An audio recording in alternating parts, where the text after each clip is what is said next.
Okay, welcome back. Well, we're back looking at our potted trees, and now we have had about 5 weeks some bloom. So let's look at our trees here and see what we're going to do on them. On this particular tree right here, you can see we have lots of fruit, too much fruit. And if we don't take some of this fruit off, the tree won't have any fruit next year. And we'll show you an example of that. So what we want to do when we thin is we want to make sure that on the ends of the tree limbs we don't have any. Now there's two ways to thin. One, you can just snap the apple off and leave the stem like that. I prefer, however, to just be very careful and just pull the stem off without injuring the spur. And the reason for that is because when the apple gets bigger, the stem could rub against it. You won't have to worry about the tree coming off the fruit. So now here on this limb right here, we have these two fruit left. Always leave the bigger fruit. So there we have one fruit on this limb right here. As we come up, we'll go ahead and thin these off. We'll get it down. You want to space it about that far apart. So really we only need one fruit on this limb. We have a fruit here, fruit here. Now let's work our way down the tree. Here, out of all this clump right here, lots of fruit, we only want one. So we're going to come in and take off all the apples except for the biggest one that we have, or the one that's positioned the best on the limb. And I would probably say that one. So we're going to go ahead and take this nice big one off. So there we have an apple there. We come down to this limb right here. As you can see it coming out, we have an apple here, here, and here. So what we'll do is we'll come in. Again, these trees can only hold so many apples. So as I'm coming around here, getting the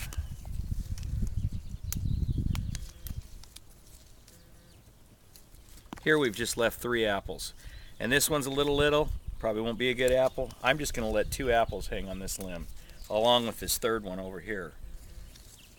And again, we just thin them out to singles. So now you can see an apple here, here, here, here, here. And we also now have resting spurs so that we can have fruit next year. Now I'll take care of the rest of this tree later. But what I'd like to do is move on and show you some other obvious issues with some of the trees. This tree right here, if you look at it, it looks yellow, it looks a little peaked. If my camera lady can go down to the pots, you'll see this is a lot smaller pot. This was our first generation tree we tried. And that's a lot bigger pot with a different soil mixture in it. But as you can see on these trees, if you showed our blossom thinning, that's what we did here. So now we have our single apples right here already stationed with no competition. I like doing that on heavier trees to blossom thin. So this tree is pretty much done from our first go around. As we move over to here to this tree right here, whoops, we put too much fruit on it last year. You can see the spurs are getting prepared to make fruit for next year. It takes 2 years. And never leave more than 1 apple per cluster. So here we'll just have a couple apples on the tree. If we come back to this tree again, just 1 or so apples. We had too many apples on this tree last year. So it doesn't hurt for the tree not to have any fruit for a year. It kind of rebuilds it. But what we'd like to do is have just 4 or 5 apples every year on the tree. Again, here was a tree that has already been thinned, basically. It was already kind of cluster thin. It's down to doubles. We weren't sure if they were going to set. So we just come in and take those off. And boom, that tree's pretty much close to done. This is a cherry tree right here that we're working on. We're still working on our cherries, but you can see we've got a couple of cherries in there. We're going to try to get these growing and get these growing in pots better. Now let's jump over to this tree right here. This tree is a sick tree. It wasn't getting much light. You can see that it's ravaged from the wind, and it's got very sick, weak looking fruit on it. Hopefully none of your trees look like this. Not sure quite what the problem was. You can see we didn't get a set here. You can also see, and I know on the west side you guys have got this issue, mildew. If you see this on your trees, we do have sprays that we spray, but we like to spray early in the year to not let this happen. Just pick it off and throw it away. You'll also see right here, 1 leaf. Not all the leaves have it, just the 1 leaf. Get rid of any of this kind of stuff you see. Take it off your tree as soon as you see it and throw it away. So we walk down our our aisle of trees here. You can see this one we thinned out. This is just a solid Braeburn tree here, and it's got a few fruit on it.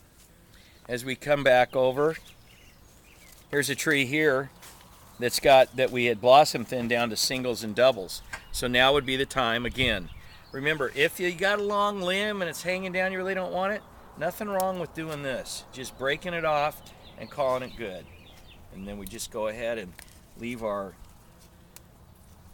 fruit on the trees, thinning it again. Now on these trees we have galas and Fujis, and they do react a little differently. But the main thing is just to just spread out the fruit on the tree no matter what variety it is, and maybe it'll be a surprise for you when we get ready to harvest them. The main thing is to make sure we have good water so that our leaves don't stress.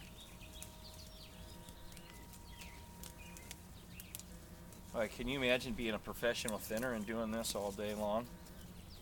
Anyways, we've got some more trees and I'll finish those up later. But again, now would be the time to thin. We know what fruit is going to set and what isn't. If the fruit is this big, it will not set on the tree. You can also see some of these stems are starting to turn yellow versus a apple that's going to stay. So keep the bigger ones, spread them out about that far apart, and enjoy thinning apples.